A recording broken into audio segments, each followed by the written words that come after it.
Gandang umaga, hapon, gabi, umaga, tanghali sa inyo, no? Nagbabalik lang tayo sa isa namang usaping tungkol sa paaralan. Yung mga kumakalkas na epidemya sa paaralan namin at paaralan namin ngayon. At iko-content natin sila kasi wala akong magawa ngayon. Ano pang hinihintay natin? Simulan na natin to. At ang unang topic natin ay huwag kang maging bida-bida. Tangin na sa nakakabisit yung mga gantong tao Yung minsan dito mga paborito ng mga teacher natin Pero hindi ko naman nila lahat, pero marami sila Yung po no, dahil sa pagiging bida-bida nila, lagi silang perfect score. Pero wag naman sana ganun wag ka maging bida-bida Tangin na yan. Magbagong buhay ka na, 2023 na. Kengkoy ka. Netoy. Wag ganun wag ka maging bida-bida. Wag kang maging bida-bida para lang tumaas yung grades mo Madalas dito yung mga klase nating babae. Ano kayo So, wag yung mga ganun paano kasi naglalaro kami ng mga kaklase. Naglalaro kami, tapos yung bida-bida namin kaklase, pinuntahan yung teacher namin yung teacher namin, hindi pa namin gaano kagusto. Pati naman sila yung mga bida-bida, ayaw nila yung teacher na gano'n Alam mo kung ano ginawa nila? Tinawag pa nila. Tatawagin pa nila. Sabi namin wag na. Tanginan nyo ayaw nyo na nga dun Pero di ko naman alam ko naman na gusto nyo mag-aral. Pero kasi ang angas-angas na wala namang gagawin tayong wala naman tayong gagawin activities. Tangan, huwag nyo nang tawagin pag ganun wala naman tayong gagawin dito Tatawagin nyo pa. Wala nga tayong gagawin sa subject nila kasi tapos na first quarter Okay, next topic naman tayo ay huwag kang makasarili. Putangin mo. Parang bida-bida rin to Alam nyo ba yun Huwag kayong maging makasarili, nakakawisit kayo ganito kasi yan Huwag kang maging makasarili Di pa nga kami tapos mag-lecture, di pa namin naiintindihan, ipapanex mo na agad yung PowerPoint ng teacher natin Hindi ka ba nakakaintindi? Siyempre, ikaw mabilis ka hindi kami mga slow learner Tangin naman sa napapa-English na ako dito. What did you do want? Wag ganun wag ganun. Kaya kayo magbagong buhay na kayo, 2023 na. Huwag kayo maging makasarili idamay nyo naman kami. Isang pamilya tayo sa loob ng room, huwag tayo maging makasarili. Ay nang iisipin natin Okay, dito naman tayo sa next topic natin ay ang pamagat natin dito sa next topic natin na number 3 ay ang huwag kang madamot. Tungin naman napakadamot mo, iinom lang naman ako dyan sa tubigan mo. Iinom lang ako dyan sa tubigan mo, ba't di mo ako mabigyan-bigyan? Pati dyan sa baon mo. Pahingi naman ako niyan. Tangin naman hindi ko kayo nilalahat pero marami kayo. Tangin naman buwisit kayo. Napapatayo na ako dito sa upuan ko. Susunod huwag na kayo maging madamot. Nagiging madamot ang isang tao dahil ito sa number 4 natin. Okay, ito sa number 4 ay malalaman natin bakit madamot ang isang tao. Dahil sa buraot Putangin naman wag kang buraot dito Yung mga magulang namin nagtatrabaho ng maayos, tapos kayo nag-aaral din nagtatrabaho rin ng magulang niyo ng maayos. Tapos para yung magulang namin, yung magulang namin nagtatrabaho ng maayos para mabigay sa amin na baon. Tapos kayo manghihingi lang. Tanginan niyo tapos may pera pala kayo, nang i-scam lang kayo. Inubos-ubos niyo na yung baon ninyo nung kakasimula pa lang ng klase, tapos ngayon manghihingi kayo Tanginan niyo naka-high blood na ako. Nakaka-disappoint kayo. Huwag niyo nang uulitin niya, saksakin ko kayo ng ballpen Fuck you. Kaya kasi kayo, huwag kayong ganun huwag niyong isipin yung kapakanan ninyo Huwag kayong maging madamot. Okay, nandito naman tayo sa number 5 natin pag-uusapan ay dito madalas dito sa mga taong ganito pakulkid Feeling kulkid siya. Saksakin kita ng ballpen. Hampasin kita na ito, pakyo ka ang angas-angas mo pa. Di porket nagpapausok ka, ang topic natin ay ang huwag ka magpausok, no? Madalas dito sa mga senior high, sa mga grade 10. Feeling kulkid kayo, nagpapausok kayo sa room, mga vapors pa kayo, Akala nyo maangas kayo. Panoorin yung 10 utos ni Kong para malaman ninyo ang mga benepisyo ng pagbe-vape Wag nag-aral pa kayo kung magbe-vape kayo. Ba't pa kayo nag-aral kung magbe-vape lang kayo? Kaya kayo Sa susunod, wag kang mag-vape dito sa room namin, ha. Sana nyo, ang angas-angas pa niya. Hindi ko kayo nilalahat, pero marami kayo, ha. Ang angas-angas pa niya, kukuha siya ng vape, tapos ipapasarado niya yung pinto, papapatay niyo yung ilaw para mag-vape, ha? Kala nyo maangas kayo, duwag nga kayo mag-vape ka sa harapan ng teacher, ha? Sana nyo, ang hirap kaya huminga pag may usok. Paano yung mga batang may asma? Nasa paaralan kayo, di ba? Maraming bata doon, di ba? Ba't kayo nagbe-vape, ha? Ang ina niyan. Okay, next topic naman tayo. Number 6 naman ay ito ang sumbongero, ha? Kaya kung ikaw, wag kang maging sumbongero, ha? Hindi ko kayo nilahat, pero marami rin kayo. Ha? Tangan niya sa wag kayo magsumbong, ha? Pamilya tayo dito sa room. Pamilya. Nakikita yung mga ribs ko malaki. Pamilya dito sa room, sa. Ba't nyo susumbong mga kaklase natin? Simpleng away lang, magsusumbong na kayo. May nasaksak na sa room, magsusumbong agad kayo. Buti nga saksak lang, eh. Ang ano niya, eh. Dati nga ng mga 90s. Mga 90s nga dati, tangan na yan, eh. Tinataga, eh. Tangan na, sinaksak lang kayo, maiinis kayo. Tangan na sa, wag kayong ganun sa. Wag kayong ganun. Tangan na, tinagalang nainis na nagsumbong. Wag kayong magsumbong sa, wag kayong magsumbong, ha. Tsaka may dadagdag rin ako sa topic na to, ha. Tanginan nyo, mga sumbongero dyan, kapag may mga naglilista ng LM kasi ako, may mga naglilista, may mga kaibigan silang bida-bida. Yung kaibigan nila, hindi na nililista. Tapos yung kaibigan nila nagsusumbong. Tapos kami yung nililista, ha. Tanginan nyo, paki ko kayo, tumayo lang ako, nilista nyo ako sa noisy. Fuck you. Tanginan nyo, di kayo marunong makaintindi. Tumayo ako, nilista nyo ako sa noisy. Di ba dapat sa standing? Kengkoy. Okay, tapos na tayo sa number 6. Dito naman tayo sa number 7, ha. Tanginan na ito siya, eh. Nakalimutan natin na ito mag-update ng sarili, eh. Ito yung mga taong jejemon, eh. Dahil itong number 7 natin na yung wag kang jejemon.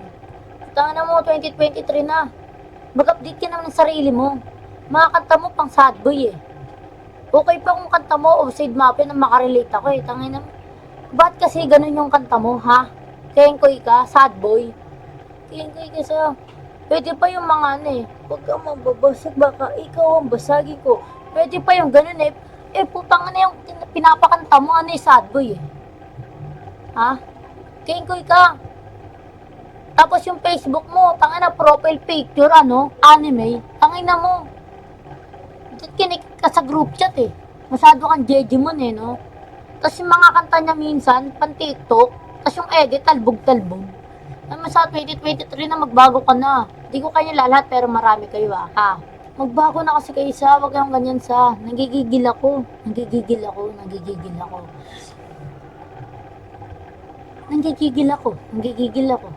Sasakin ko yung ballpen. Pupul ko sa inyo tong kandado. Nagigigil ako. Okay, next topic naman tayo.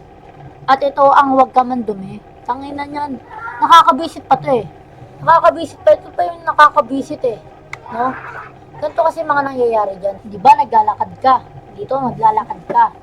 Naglalakad ka dyan. Hindi ako makatayo, eh, kasi mabawa yung camera ko. Ito, di ba naglalakad ka dyan? Lalakad ka dyan, kunwari naglalakad ka sa...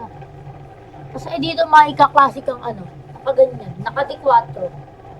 Ang nakala mo mayaman, eh, no? Putangina mo, alam mo na kung sino ka, lagi mo dinudumihan to. Di ko na kailangan mag-drop name para malaman na, alam mo naman lang kung sino ka, eh, no? Nakati-4 yung paa, nakati-4 nakaganyan, kasi kung naglalakad dito, nadudumihan, ha? Tanga na, nakakabisit ka sa, ba't ka nadudumihan? Kasi ito yung mga kaklase mong bida-bida rin, na hindi ko nasama dun sa unang-una, kasi nandito yun. Yung tipong kabago-bago pa lang ng sapatos mo, kabago-bago, sa pakapakit, bukuling kita na ito, eh. Pakyo ka rin. Enjoy ka, sana walang manood na teacher ko dito. Nakakadismaya ka sa, hindi ka kasama sa pamilya. Kami-kami lang ng mga iba nating kaklase. Alam mo na kung sino ka, ha? Huwag ka man dudumi dito, ha? Pati yung polo ko, sinusulatan ng papel, susulatan ng ano, ng ballpen, ha? Buisit ka sa, tapos tinutusok-tusok pa yung, ano ko, damit ko. Kaya hindi ka sa, napakabagra mo, ang baboy mo, pakyo. Sana walang manood sa video na to na teacher ko, no? Okay lang sa mga ibang teacher para malaman nila mga gawain ng mga estudyante nila na huwag kang mangdamay niya. Nakakabisi to sa madalas dito sa mga tropa mo, eh. Yung tipong napagalitan ka na, tinatawanan ka pa. Madalas dito yung mga kaklase mong sumbongero. Ito yun sila yung napagalitan, tapos mandadamay sila. Kunyari, yung kaklase mo, pinukul mo ng ballpen. Ginanyan mo, pinukul mo ng ballpen. Tapos ikaw yung ituturo, mongolid yung ganong kaklase. Tapos yung sila yung nagtatanong, tapos katabi mo siya, tapos sa'yo ituturo, gigigil ako. Di ko na rin kailangan mag-drop names, Di ko na kailangan mag-drop name, alam mo na kung sino ka. Ito ka, ayan ka, Tanda mo yan sana di ako ma-monetize na YouTube. Pero wala akong magagawa nilalabas ko lang yun sa mga ng loob ko kasi ganun ang ginagawa mo. Nakakagigil ka na Maghinahinay ka. Pero sa akin, maging ano ka naman maging maayos ka naman yung ikaw yung nagtatanong kasi tuturo mo sa kaklase mo. Kasi ito yung madalas sa mga kaibigan ko. Madalas sa mga kaibigan mo, 'di ba, napagalitan siya. Ikaw, hindi ka naman niya kasama, kaibigan ka niya. Tangina niyan, sasama ka niya. Tapos pag nag-away kayo, pag tinanong mo, pag tapos din yung pagalitan, tas tinanong mo sa kanya kung ba't kanya dinamay, ito ang sasabihin niya. Lisa, kaibigan mo ako, di ba best friend, di ba? Tangina mo, pakyo ka. Walang best friend pag ganun. Ito ko. Kaya ka net sponsor. Tangina niyan sa number 10 na tayo. Ito yung pinakagusto ko sa lahat. Huwag mong kalimutan ang tawas mo, baby. Tangina mo huwag mong kalimutan yun, 3 pa kayong magkakasama, di na ako magda-drop name. Di naman nila ito makikita kasi sa YouTube ko. Huwag ka na di na ako magda-drop name. Kasi baka ma-offend sila. Pero sana, alam niyo naman yun yung tipong nakalimutan mo na yung tawas mo. Tas, ayoko na lang mag-talk dito. Pero, sige, 3 na nga kayo. 3 pala. Ayan, 3 kayong magkakaibigan. Ayan na, 3 kayong magkakaibigan na walang hygienics, Susunod bago kayo pumasok, mag-hygienics kayo. Pero sana, aminado ako na may amoy ako. Pero hindi naman ganun kagrabe yung amoy ninyo, pang usok Usok usok ng bulkan.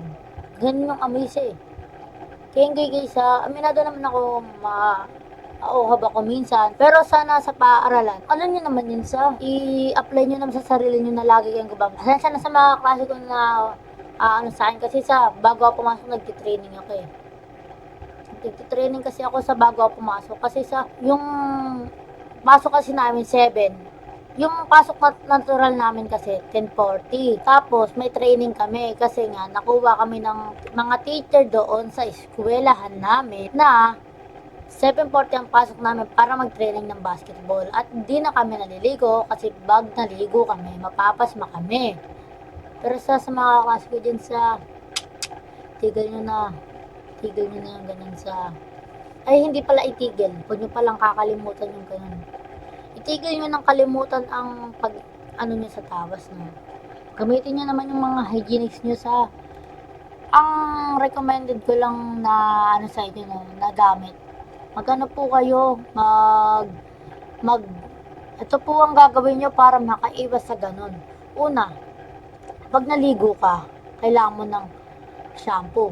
Yung shampoo mabango, tapos, tawag dun, Bioderm. Ito mga gagamitin mo sabon. Sabay-sabay mo itong gagamitin kasi para wala yung Bioderm, Safeguard, magbareta, ayun, pag sabay-sabay mo yun. Tapos, yung shampoo mo, Joy, para mawala-wala naman yung ngayon salamat sa panonood ninyo dahil 0 subscriber pa lang ako. Tangina pag ako nagkaroon ng 1 subscriber, shoutout ko yun kung sino ka man sana may mag-subscribe.